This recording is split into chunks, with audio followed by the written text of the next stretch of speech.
Yesaya pasal 37. Segera sesudah Raja Hizkia mendengar itu, dikoyakkannyalah pakaiannya dan diselubunginyalah badannya dengan kain kabung, lalu masuklah ia ke rumah Tuhan. Disuruhnyalah juga Eliakim, kepala istana, Sebna, panitera negara, dan yang tua-tua di antara para imam, dengan berselubungkan kain kabung, kepada Nabi Yesaya bin Amos. Berkatalah mereka kepadanya, "Beginilah kata Hizkia, hari ini hari kesesakan, hari hukuman dan penistaan, sebab sudah datang waktunya untuk melahirkan anak, tetapi tidak ada kekuatan untuk melahirkannya." Mungkin Tuhan, Allahmu, sudah mendengar perkataan juru minuman agung yang telah diutus oleh Raja Asyur, tuannya, untuk mencela Allah yang hidup, sehingga Tuhan, Allahmu, mau memberi hukuman karena perkataan-perkataan yang telah didengarnya. Maka baiklah engkau menaikkan doa untuk sisa yang masih tinggal ini. Ketika pegawai-pegawai Raja Hizkia sampai kepada Yesaya, berkatalah Yesaya kepada mereka, "Beginilah kamu katakan kepada tuanmu, beginilah firman Tuhan, janganlah engkau takut terhadap perkataan yang kau dengar yang telah diucapkan oleh budak-budak Raja Asyur untuk menghujat aku. Sesungguhnya, aku akan menyuruh suatu roh masuk di dalamnya, sehingga ia mendengar suatu kabar dan pulang ke negerinya. Aku akan membuat dia mati rebah oleh pedang di negerinya sendiri." Ketika juru minuman agung pulang, didapatinyalah Raja Asyur berperang melawan Libna, sebab sudah didengarnya bahwa raja telah berangkat dari Lahis. Dalam pada itu raja mendengar tentang Tirhaka, Raja Etiopia, berita yang demikian, ia telah keluar berperang melawan engkau, dan ketika mendengar itu, disuruhnyalah utusan-utusan kepada Hizkia dengan pesan. "Beginilah harus kamu katakan kepada Hizkia, Raja Yehuda, janganlah Allahmu yang kau percayai itu memperdayakan engkau dengan menjanjikan, Yerusalem tidak akan diserahkan ke tangan Raja Asyur. Sesungguhnya, engkau ini telah mendengar tentang yang dilakukan raja-raja Asyur kepada segala negeri, yakni bahwa mereka telah menumpasnya, masakan engkau ini akan dilepaskan? Sudahkah para Allah dari bangsa-bangsa yang telah dimusnahkan oleh nenek moyangku, dapat melepaskan mereka, yakni Gozan, Haran, Rezef dan Bani Eden yang ditelasar? Di manakah raja negeri Hamat dan Arpad raja kota Sefarwaim, raja negeri Hena dan Iwa?" Hizkia menerima surat itu dari tangan para utusan, lalu membacanya, kemudian pergilah ia ke rumah Tuhan dan membentangkan surat itu di hadapan Tuhan. Hizkia berdoa di hadapan Tuhan, katanya, "Ya Tuhan semesta alam, Allah Israel, yang bertahta di atas kerubim. Hanya Engkau sendirilah Allah segala kerajaan di bumi, Engkaulah yang menjadikan langit dan bumi. Sendengkanlah telingamu, ya Tuhan, dan dengarlah, bukalah matamu, ya Tuhan, dan lihatlah, dengarlah segala perkataan Sanherib yang telah dikirimnya untuk mencela Allah yang hidup.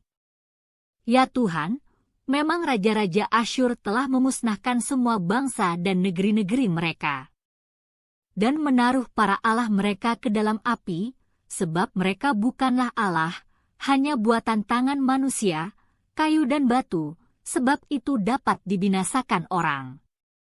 Maka sekarang, ya Tuhan, Allah kami, selamatkanlah kami dari tangannya, supaya segala kerajaan di bumi mengetahui bahwa hanya Engkau sendirilah Tuhan."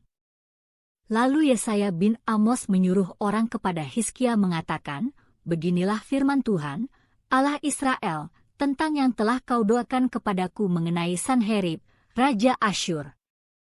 Inilah firman yang telah diucapkan Tuhan mengenai dia. Anak Dara, yaitu Puteri Sion, telah menghina engkau, telah mengolok-olokkan engkau. Dan Puteri Yerusalem telah geleng-geleng kepala di belakangmu. Siapakah yang engkau cela dan engkau hujat? Terhadap siapakah engkau menyaringkan suaramu? dan memandang dengan sombong-sombong terhadap Yang Maha Kudus, Allah Israel. Dengan perantaraan hamba-hambamu engkau telah mencela Tuhan. Dan engkau telah berkata, dengan banyaknya keretaku aku naik ke tempat-tempat tinggi di pegunungan. Ke tempat yang paling jauh di gunung Libanon. Aku telah menebang pohon-pohon arasnya yang tinggi besar. Pohon-pohon sanobarnya yang terpilih. Aku telah masuk ke tempat tinggi yang paling ujung, ke hutan pohon-pohonannya yang lebat. Aku ini telah menggali air, dan telah minum air. Aku telah mengeringkan dengan telapak kakiku segala sungai di Mesir. Bukankah telah kau dengar bahwa aku telah menentukannya dari jauh hari, dan telah merancangnya dari zaman purbakala? Sekarang aku mewujudkannya, bahwa engkau membuat sunyi senyap kota-kota yang berkubu menjadi timbunan batu, sedang penduduknya yang tak berdaya menjadi terkejut dan malu.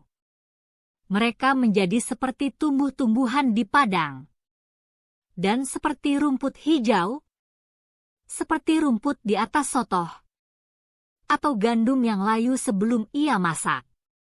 Aku tahu, jika engkau bangun atau duduk, jika keluar atau masuk, atau jika engkau mengamuk terhadap aku. Oleh karena engkau telah mengamuk terhadap aku, dan kata-kata keangkuhanmu telah naik sampai ke telingaku, maka aku akan menaruh kelikirku pada hidungmu, dan kekangku pada bibirmu, dan aku akan memulangkan engkau melalui jalan dari mana engkau datang.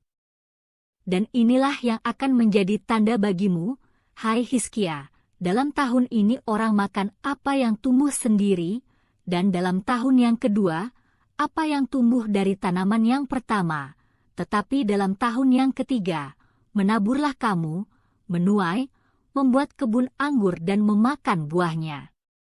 Dan orang-orang yang terluput di antara kaum Yehuda, yaitu orang-orang yang masih tertinggal, akan berakar pula ke bawah dan menghasilkan buah ke atas. Sebab dari Yerusalem akan keluar orang-orang yang tertinggal dan dari Gunung Sion orang-orang yang terluput, giat cemburu Tuhan semesta alam akan melakukan hal ini. Sebab itu beginilah firman Tuhan mengenai Raja Asyur, ia tidak akan masuk ke kota ini dan tidak akan menembakkan panah ke sana, juga ia tidak akan mendatanginya dengan perisai dan tidak akan menimbun tanah menjadi tembok untuk mengepungnya. Melalui jalan, dari mana ia datang, ia akan pulang, tetapi ke kota ini ia tidak akan masuk, demikianlah firman Tuhan. Dan aku akan memagari kota ini untuk menyelamatkannya, oleh karena aku dan oleh karena Daud, hambaku. Keluarlah malaikat Tuhan, lalu dibunuhnyalah 185.000 orang di dalam perkemahan Asyur. Keesokan harinya pagi-pagi tampaklah, semuanya bangkai orang-orang mati belaka. Sebab itu berangkatlah Sanherib, Raja Asyur dan pulang, lalu tinggallah ia di Niniwe. Pada suatu kali ketika ia sujud menyembah di dalam kuil Nisroch, Allahnya, maka Adramelech dan Sarezer, anak-anaknya, membunuh dia dengan pedang, dan mereka meloloskan diri ke tanah Ararat. Kemudian Esarhadon, anaknya, menjadi raja menggantikan dia.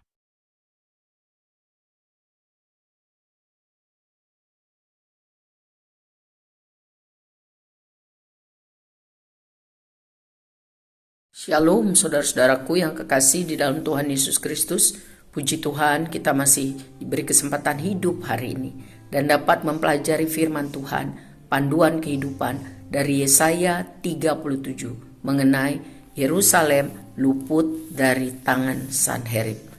Saudaraku yang kekasih di dalam Tuhan, sesudah utusan-utusan Asyur itu datang menghina dan mengintimidasi, supaya orang-orang Yerusalem menyerah saja karena Tuhan tidak sanggup menolong. Maka apa yang dilakukan oleh Hizkia? Ia mengoyakkan pakaiannya, menyelubungi badannya dengan kain kabung, lalu masuk ke rumah Tuhan. Hizkia sadar betul bahwa ia hanya dapat berharap kepada Tuhan, penguasa langit dan bumi, otoritas tertinggi di dunia dan di sorga. Karena sejauh ini tidak ada negeri yang dapat lolos dari kekuasaan Asyur yang sangat dahsyat. Hizkia mengirim juga utusan kepada Nabi Yesaya untuk berdoa agar Tuhan menolong mereka menghukum Asyur yang sudah menghina Tuhan. Yesaya juga membalas dengan mengirim pesan supaya Hizkia tidak takut, tetap percaya kepada kasih dan kuasa Tuhan, karena Raja Asyur akan pergi dan nantinya akan mati dibunuh di negerinya sendiri. Lalu utusan Asyur kembali kepada Hizkia, sekali lagi mengintimidasi Hizkia dan seluruh rakyat untuk tidak usah percaya kepada Tuhan, karena selama ini tidak ada Allah yang dapat melepaskan negerinya dari tangan kuasa Asyur. Mendengar hal ini, Hizkia pergi lagi ke rumah Tuhan, berdoa agar Tuhan bertindak bagi namanya yang telah dicela oleh Asyur dan menyelamatkan mereka karena mereka percaya kepada Tuhan dari tangan raja yang sombong itu. Saudara, Hizkia tidak terpengaruh oleh fakta bahwa Asyur selama ini sangat berkuasa menaklukkan banyak negeri. Mengapa Hizkia tidak terpengaruh oleh fakta? Karena Hizkia memahami bahwa hanya Tuhan, Raja penguasa di segala kerajaan di bumi. Karena Tuhan yang menjadikan langit dan bumi. Sedangkan Allah-Allah lain yang disembah Asyur dan negeri lain hanya buatan tangan manusia. Sebab itu dapat dikalahkan dan dibinasakan orang. Saudara, belajar dari pengalaman ini, kita dapat mengerti bahwa kita harus punya pengertian yang benar tentang Tuhan. Harus punya pengertian yang benar tentang kuasa Tuhan. Hal inilah pengertian yang benar tentang Tuhanlah yang membuat Hizkia berdiri teguh, beriman kepada Tuhan. Sebab itu, mari kita mengenal Tuhan dengan baik melalui pembelajaran firman Tuhan setiap hari dan melalui pengalaman-pengalaman hidup dengan Tuhan. Kita akan bertumbuh dalam iman dan kita akan dimampukan bertindak di dalam atau berdasarkan iman kepada Tuhan. Penderitaan yang diizinkan Tuhan itu akan membentuk pengalaman-pengalaman hidup yang kuat bersama Tuhan, akan membentuk iman percaya, akan membentuk karakter, akan membentuk kapasitas yang mumpuni untuk jadi saksi Kristus bahwa Tuhan itu ajaib, Tuhan itu berkuasa. Jadi setiap krisis yang terjadi, persoalan yang terjadi dalam hidup orang percaya, diizinkan Tuhan untuk mendatangkan kebaikan. Sebab itu berdiri teguh, jangan goyah. Tuhan kita Allah yang besar, pencipta langit dan bumi. Ia mendengar dan ia menolong orang-orang yang sungguh-sungguh hidup mengasihinya dan yang tetap berdoa dengan iman. Tuhan Yesus memberkati.